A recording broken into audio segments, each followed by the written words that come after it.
Hello and welcome. I'm Tab from Housewives of True Crime, and yesterday was a big deal in the Karen Reed trial. They wrapped it up. And let me tell you, Alan Jackson wrapped it up with a nice little bow for the jury. I thought he did a tremendous job. I have to confess that I did an episode 2 weeks ago, and I just did what the prosecution was putting out there. All the news sites that I could find on Google basically had the Commonwealth version without listing the facts that the defense were able to come up with, which were a ton. So all of you listeners came to me and said, wake up, lady, like get your head out of your A and seriously watch this trial, see what's going on. And I did. And boom, mind freaking blown. Okay. I can tell you, I was totally wrong. I am fully in the camp of free Karen Reed. If this jury does not come back with innocent, I would be completely shocked. Listen, make no mistake. I think it's very easy to leave in a fit of rage and accidentally back into your boyfriend. You thought he went forward, it's snowing. You thought he went to the front of your car, he went to the back of your car, you got pissed, you hit him, left, didn't even know because you had 9 cocktails in you. I mean, vodka sodas. I would be like face planted if I had that many. And Karen Reed is a tiny little lady. So 9 vodka sodas, girlfriend had probably been seeing double at this point. But anyways, that's what I thought happened. I told the story as that what I thought happened. But once I dug deeper, once I looked at the actual facts, the autopsy, the place where they found John's body on the yard, not even close to where Karen's Reed car was, by the way, not even like in the vicinity. Okay. After I looked at those facts, I had questions like, could he have got hit and then just stumbled, 30 feet? I don't think so. I don't think so, but possible. And then I started looking at the prosecution and the things that the police officers did. And it is so heartbreaking to me. It's heartbreaking to me that a police force would manipulate evidence and actually sit there on stand and say that it's fact. It is heartbreaking to me that our justice system allows this to happen. I mean, the judge was sitting there watching the entire thing. You see a video inverted and the lead detective saying that he never stepped foot near the taillight of Karen Reed's car. The video was inverted, people, on purpose to show the jury that he wasn't near the taillight. And in actuality, he was near the taillight the whole time. It's fake news, people. And this judge sits there and allows it to happen. I'm sorry. We live in America. We can't let this happen. This is not a country of falsity. Like we need some serious reform here. So let me just tell you a little bit about what went down yesterday.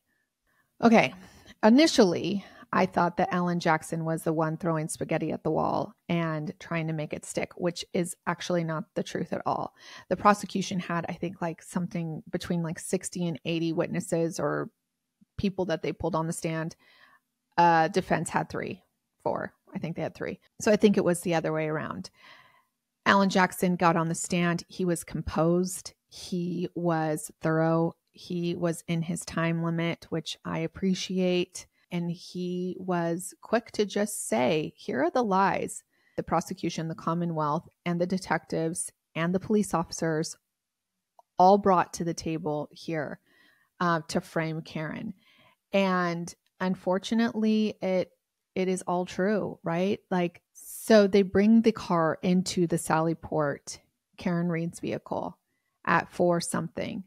Well, the first pieces of evidence from the broken taillight are not found until after 5 o'clock. That means that they had access to Karen's vehicle well before they found the first pieces of glass.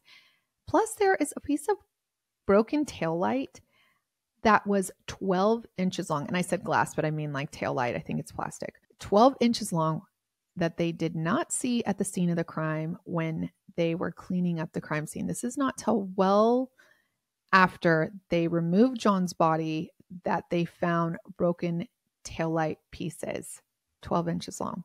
I mean, you guys, that is very big. Karen's attorney also references John's injuries, which I had not seen before y'all told me I was batshit. And so I looked up his injuries. Prosecution supposedly is telling us that Karen backed into John Reed's right arm and the broken taillight had scratched his arm up to pieces. His arm is scratched in a way that does not make sense.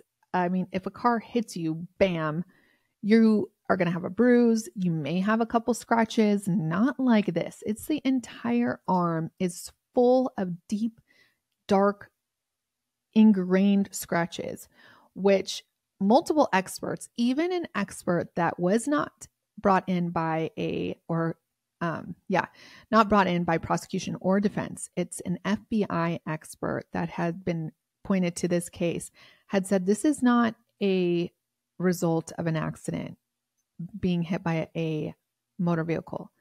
This looks more like an animal attack, something of that form. So it questions, right? Like, I don't know if this car is even involved in this accident here. The other thing they brought up is another video where Karen is pulling out of her driveway to go find John, and she bumps into John's vehicle at the time. You see her backing out, and then she stops, and then she pulls forward. Well, prosecution said she got close to that vehicle, but never hit it. So that's not how the taillight could have broken. Well, guess what? Defense came in and slowed that video down to the point where you could see John's tires move once Karen hit it, which makes perfect sense why her taillight would break. It was actually right in this taillight spot where she kind of backed in. Listen, I did it recently with my car, so I get it. She's in a panic and she is trying to go see where John could be. He has not answered his phone since she dropped him off, and she's thinking, she's drunk. And so she's thinking, my God, this guy is off with another woman. We've been fighting all day. It's been a total disaster. I think he's cheating on me. And, go to hell, John. That's basically what she's thinking until she's like, where the heck is he? Then she starts kind of freaking out like, okay, something doesn't seem right. He wouldn't leave his kids. Defense attorney also brings up the point that the police officer's house that John was found in the yard, the friend, they asked him to come over to their after party after the bar. That friend never came out of his house. Jennifer McCabe, the sister-in-law, her sister and brother-in-law lived in that house. She was there that night. She was also there helping Karen try to find John. They found John on the lawn. Jennifer is, she's like trying to figure out what the heck's going on. She goes into the family's house after they were not answering their phone, which I don't blame them. It's, 5 a.m. They're deep in sleep. She gets into their home and tells them, John's on the front yard. He's basically dead. And they don't come out to see what's going on. That's sus, people. That actually, to me, is a sign of guilt. You don't come to see your friend, your also fellow officer, who's laying on your lawn, basically dying. What? And then when the police arrive to actually get on the scene, they don't even go into that house. They don't question those people. They wait hours and hours to even begin to question them, never search the house. They let everybody kind of congregate together, make up a story, come up with what they want to come up with before they even question anybody. I mean, the whole investigation is a total joke. The other thing I want to just mention before I go into the prosecution is what happened at the scene once Jennifer and Karen find John's body. Jennifer calls 911. She is composed. She has her wits with her, which, mind you, John is her friend. Karen is her acquaintance. Karen is the girlfriend of Jennifer's friend, John. John's found on the yard. Jennifer calls 911. She's pretty composed in her statements that this man is cold and he's bleeding from his head. And Karen is outside of the car flipping the F out. I mean, she's in hysterics. She is screaming. She is pulling her shirt off so that she can lay on John's cold body. She is giving him CPR. She is doing what I think a girlfriend or loved one would do to try to save a life. At the hospital, she is also seen having a meltdown to the point where they had to admit her into the hospital. She's, asking, is he dead? Is he dead? Is he dead? Like over and over and over again. Listen, I have been in a situation where I have a friend who was in a car accident. They rushed her to the hospital. They had her on life support for a hot minute.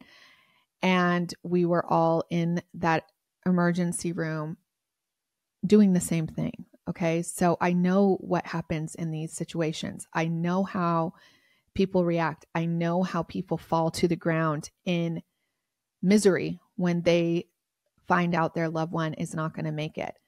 I think Karen was acting like I think she should act if she did not know that she killed her boyfriend, which I don't think she killed him.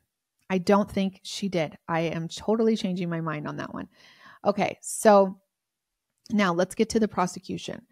The prosecution gets up there. They basically state the same timeline. They also bring up this I hit him reference that they keep going back to.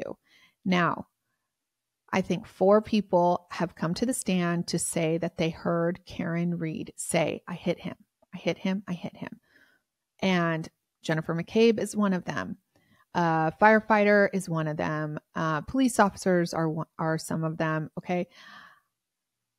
She has never admitted to saying that I know of. There's also a point where somebody is like, was she questioning if she could have hit him? Like, did I hit him?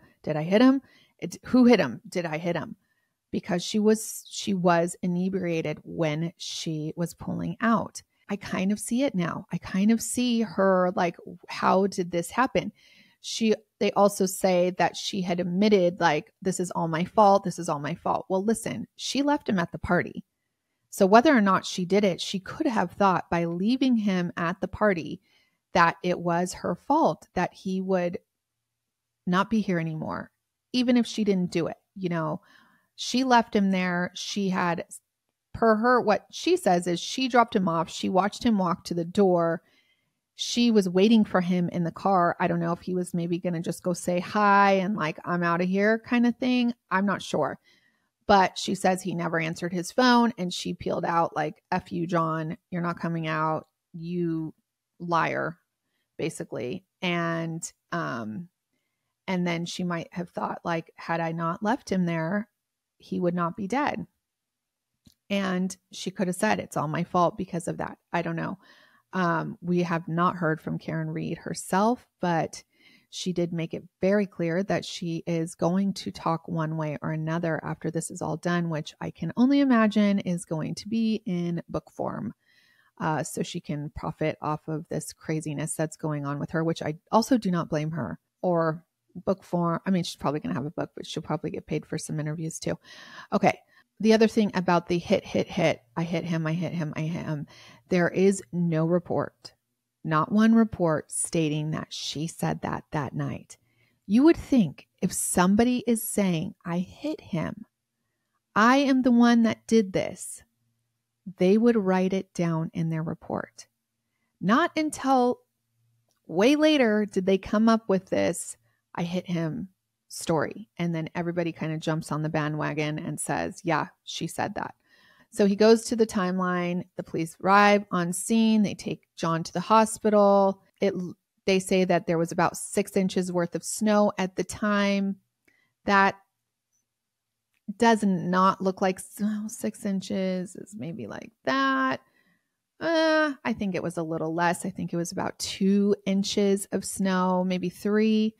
They use a leaf blower to blow off the snow to collect some evidence. People don't really like that idea, but it did seem in the video, it does seem to kind of work. It blows like layer by layer off. The police also grabbed some Solo cups from a neighbor because they don't have anything to collect blood evidence, which is real weird. They do have some plastic bags that say evidence on them. They also throw some stuff in a grocery bag. I think that the Canton Police Department needs to get some training on investigation. I mean, we watch Law and Order, we watch SVU. Come on, like there's something we can do here. That we have some sort of protocol when it comes to something like this happening. I understand it doesn't happen often, but when it does, we need to make sure that these things are done appropriately. Also, let's not call in a lead investigator that is your buddy for like 25 years. I mean, what kind of shit is that? The prosecution also talks about the 50 calls Karen makes to John between the time that she leaves John at the house to the time she finds John.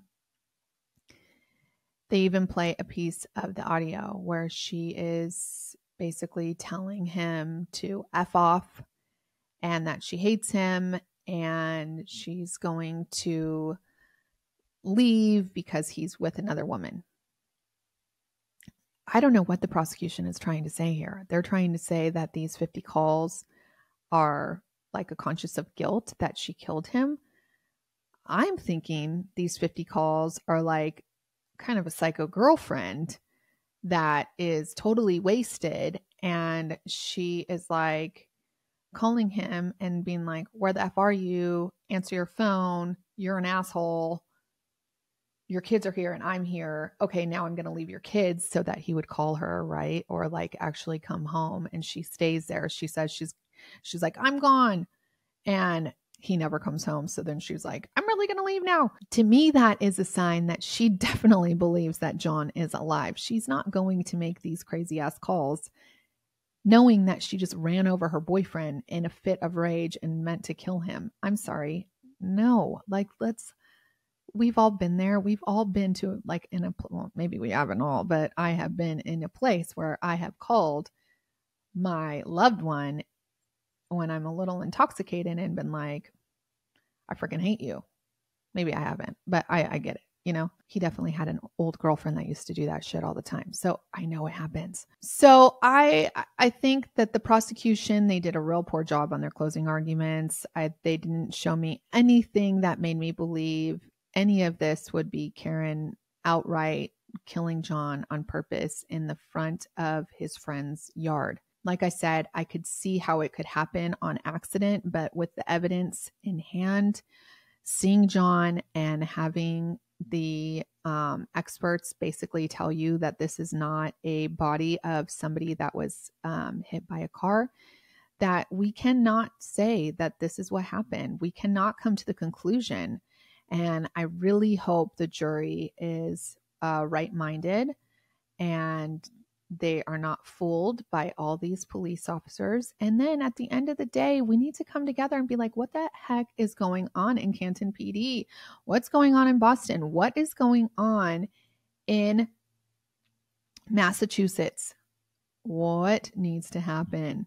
We need to come together. You guys, I have some friends. I was on their podcast recently, and they're police officers. And we talked about this case, and I was very pro Commonwealth at the time. And I do believe that people do the right thing, right? I have a lot of friends that are police officers, and I know they're legit police. They are legit police officers, and they are there to help people. So to me, it is unfathomable that somebody would have this cover up. What I can imagine happened is that John walks in to the house. He's confronted by Colin. Maybe that's what the rumor on the street is, right? That we've got this kid that he's like a twerp, you guys. So I'm not really sure that John couldn't take him down to Chinatown, but he's confronted by either John or Colin, or he's confronted by Brian Higgins, who wants his woman, who's texting his woman like, what's going on, dude? And maybe he takes a punch to the eye, falls backwards, hits his head, and convulses or something, where they're like, oh shit, we just made a big mistake. Let's throw him on our lawn. He'll wake up in the cold and get the F out of here. But what happened is he didn't wake up, right? He got knocked out and then froze to death. So, and then the arm thing, right? Like they're saying that it's probably the German Shepherd. Yeah.